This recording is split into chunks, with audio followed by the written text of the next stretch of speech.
নমস্কার সবাইকে। আজকে আমি দেখাবো সহজ পদ্ধতিতে কাতল মাছের আলু দিয়ে ঝোল। সিম্পল একদম। তো আলু কেটে নিয়েছি, লবণও মাখিয়ে রেখেছি। এবার মাছগুলো ধুয়ে লবণ মাখিয়ে রেখেছি। এখন মাছগুলো ভেজে নিচ্ছি। আর এদিকে মশলা বেটে রেখেছি, জিরে, ধনে আর আদা, কাঁচা লঙ্কা আর শুকনো লঙ্কা একসাথে বেটে রেখে দিচ্ছি। তো আমার মাছগুলো এক পিঠ হয়ে গেছে আর এক পিঠ উল্টিয়ে দিয়েছি, এ পিঠও হয়ে গেছে ভাজা। তো ভাজা হয়ে গেছে, এখন আমি নামিয়ে নেব।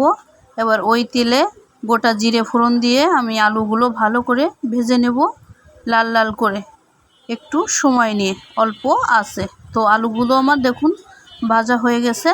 এখন এই যে একটু টমেটো ছিল, সেটা টমেটো কুচি ছিল, সেটা দিয়ে দিলাম।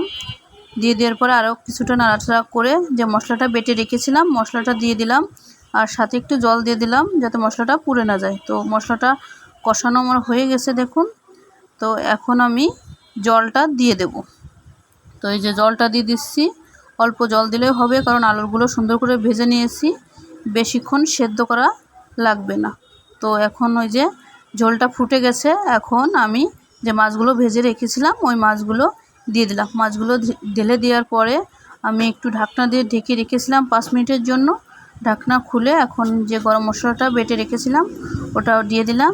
এখন গরম মশলাটা দিয়ে আরও 2-3 মিনিট ফুটিয়ে নিলেই হয়ে যাচ্ছে আমার কাতল মাছের ঝোল আলু দিয়ে। তো আজকের ভিডিওটা এই পর্যন্ত। ভালো থাকবেন।